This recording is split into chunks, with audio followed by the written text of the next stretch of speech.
নমস্কার বন্ধুরা, আমার চ্যানেলে আপনাদেরকে জানাচ্ছি অনেক অনেক স্বাগত। বন্ধুরা, আমার এই টিপসের চ্যানেলে আপনারা নিত্য নতুন টিপস দেখতে পারবেন। এখনকার স্মার্ট গৃহিণীদের ঘরে বাইরে সমস্ত কাজ নিজে হাতে করতে হয়।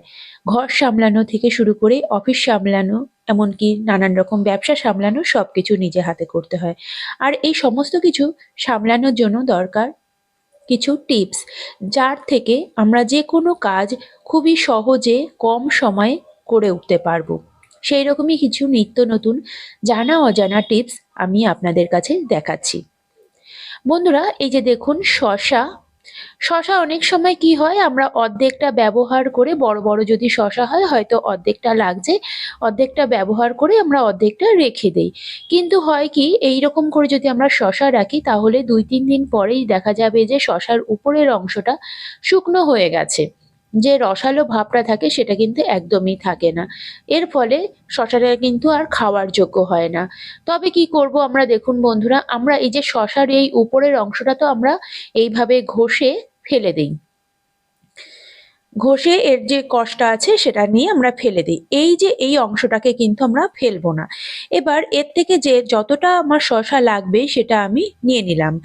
এবার দেখুন, এই শসাটা আমি যদি রেখে দেই ফ্রিজে, ঠিক এইভাবে মুখটা এই শসার মধ্যে রেখে একটা টুথপিক যদি এইভাবে গেঁথে দেই, তাহলে কিন্তু শসাটা কিন্তু একদমই শুকোবে না, একদম তাজা থাকবে। 2-3 দিন পর্যন্ত কিন্তু শসাটা কিন্তু একদম ভালো থাকবে। যদি টিপসটা ভালো লাগে অবশ্যই লাইক করে দেবেন। দেখুন, এইভাবে যখন আমরা শসাটা আবার নেব তখন এই টুথপিকটা বের করে এই শসাটা আবার আমরা কিন্তু ব্যবহার করতে পারবো। ভালো লাগলে একটা লাইক করে দেবেন। চলে যাচ্ছি পরের টিপসে। বন্ধুরা, এই যে দেখুন, এই ধরনের প্যাকেটে আমরা তেল তো ব্যবহার করি। আর এই তেলগুলো যখন আমরা কোনো জারে ঢেলে রাখি, কিন্তু এই জারে ঢালার পরেও দেখা যায় যে প্যাকেটের মধ্যে কিন্তু অনেকটা তেল থেকে যায়। আর এখন তেলের এতটাই দাম, একটু তেলও কিন্তু নষ্ট করতে আমাদের ইচ্ছে করে না। এবার কি করব, দেখুন, যখন তেলটা পুরোপুরি বেরিয়ে যাবে উপর থেকে কিছুটা আমি কাঁচি দিয়ে কেটে নিলাম। এতে কি হবে, এখান থেকে এয়ার ঢুকে এই পুরোপুরি তেলটা কিন্তু নিচে নেমে আসবে। তাতে তেল কিন্তু একদমই নষ্ট হবে না। যদি টিপসটা ভালো লাগে লাইক করে দেবেন। চলে যাচ্ছি পরের টিপসে।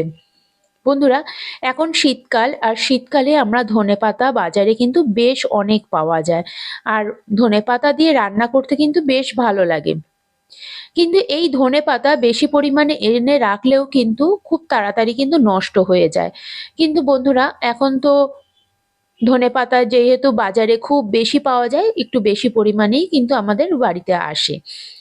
আমরা প্রথমেই কি করব, এই যে দেখুন, আমি যে ধনেপাতাটা বাঁধা ছিল সেটা কিন্তু আগে কেটে নিয়েছি। তারপরে গোড়ার দিকের অংশগুলোকে আমি এভাবে কেটে নিচ্ছি।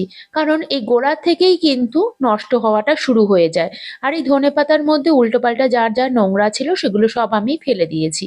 এবার একটা কন্টেনারের মধ্যে আমি দিয়ে দিলাম টিস্যু পেপার। বন্ধুরা, আপনাদের কাছে যদি টিস্যু পেপার না থাকে আপনারা যে কোনো পেপার রাখতে পারেন। তারপরে ধনেপাতাটা ঠিক এইভাবে আলগা আলগা করে রাখতে হবে, একদম চেপে কিন্তু ধনেপাতা রাখবো না, তাহলে কিন্তু ধনেপাতাটা নষ্ট হয়ে যেতে পারে। আবার উপর থেকে আর একটা টিস্যু পেপার এইভাবে রেখে দিচ্ছি। এতে কি হবে, যে ধনেপাতার যে জল জল ভাবটা সেটা কিন্তু একদমই শুকিয়ে যাবে, তাহলে ধনেপাতাটা কিন্তু একদম ভালো থাকবে। চলে যাচ্ছি পরের টিপসে। বন্ধুরা, এই শীতকালে যখন আমরা বাসন ধোয়া হয়, বাসনের যে বাসন মাজার যে লিকুইড হোক বা সাবান হোক, তাতে যে একটা ক্ষার থাকে, এতে আমাদের হাতটা কিন্তু একদম খসখসে হয়ে যায়, সাদা হয়ে যায়।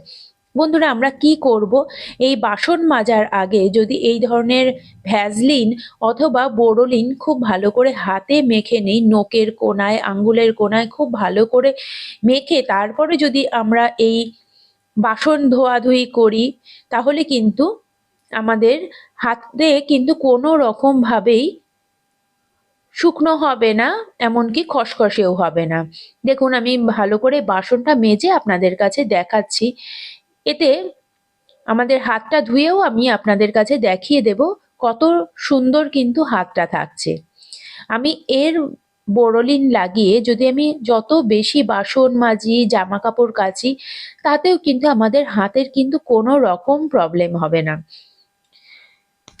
এবার আপনাদের কাছে হাতটা ধুয়ে আমি দেখাচ্ছি। দেখুন, একদমই হাতটা কিন্তু একদম তেল তেল রয়েছে। এইভাবে যদি আমি শুকিয়েও নিই, হাতটা কিন্তু একদমই সুন্দর তেল তেলে থাকবে। চলে যাচ্ছি পরের টিপসে। বন্ধুরা, শীতকালে আমাদের এই যে চাদর, সোয়েটার, স্টোল, এগুলো সমস্ত কিছু আমাদের খুবই দরকার হয়। আর এগুলোতে আমাদের ঘর চারিদিকে কিন্তু এই শীতের সময় ভরে যায়। এতে আমাদের খুবই কিন্তু ইরিটেটিং লাগে, চারিদিকে যেখানেই দেখা যায় সেখানেই এই চাদর, স্টোল, সোয়েটার এগুলো ভরে থাকে। কিন্তু কিছু করারও নেই, এগুলো তো বাইরে বের করে রাখতেই লাগবে, এগুলো তো আমরা বক্সে ভরে রাখতে পারবো না।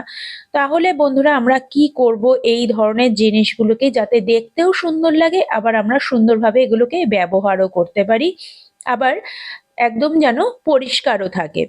তো এইভাবে আমরা কি করব দেখুন, একটা ছোট্ট উপায় আপনাদের কাছে দেখাচ্ছি, যাতে দেখতেও সুন্দর লাগবে, আবার আমার এটা ভালোভাবে ব্যবহারও হয়ে যাবে।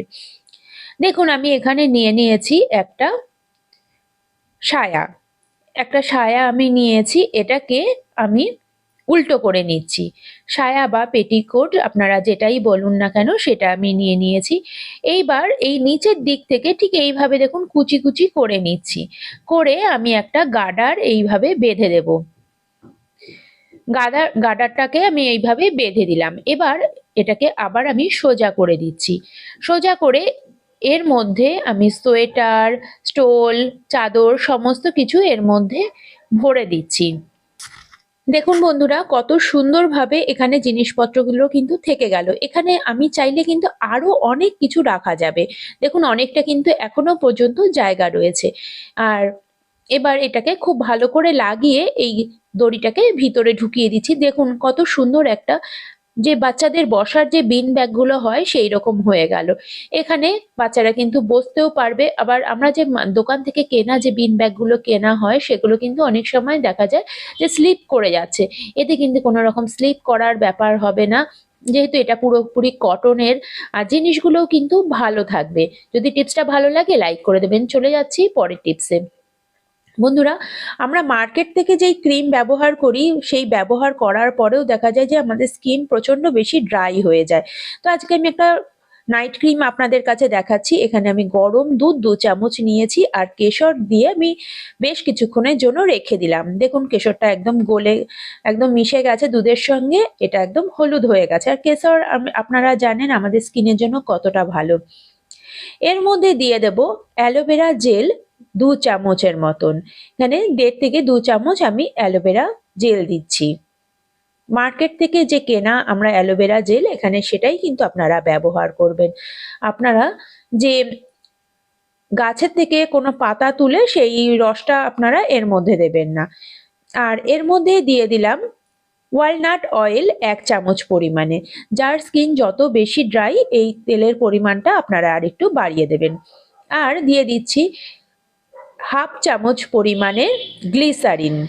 গ্লিসারিন আমাদের স্কিনকে ময়শ্চারাইজ করতে সাহায্য করবে। আর দিয়ে দিলাম vitamin E capsule. Vitamin E capsule আমাদের স্কিনকে কিন্তু হেলদি রাখতে সাহায্য করে। এই শীতে আমাদের স্কিনকে কিন্তু হেলদি রাখাটা খুবই দরকার। দেখুন, এটাকে খুব ভালো করে আমি ভিটামিন ই ক্যাপসুলের থেকে অয়েলটাকে বের করে নিলাম। এবার খুব ভালো করে কিন্তু এটাকে মিক্স করতে হবে। যত ভালো করে মিক্স করব না, এটা একদম ক্রিম টেক্সচারে চলে আসবে। দেখুন, ধীরে ধীরে এটা কিন্তু একদমই ক্রিম টেক্সচারে চলে আসবে। এবার প্রত্যেকদিন রাত্রিবেলা আপনারা মুখটাকে খুব ভালো করে ধুয়ে এটা যদি লাগাতে পারেন, তবে কিন্তু আপনাদের স্কিন কিন্তু একদমই ড্রাই হবে না। যদি টিপসটা ভালো লাগে, লাইক, শেয়ার, কমেন্ট আর সাবস্ক্রাইব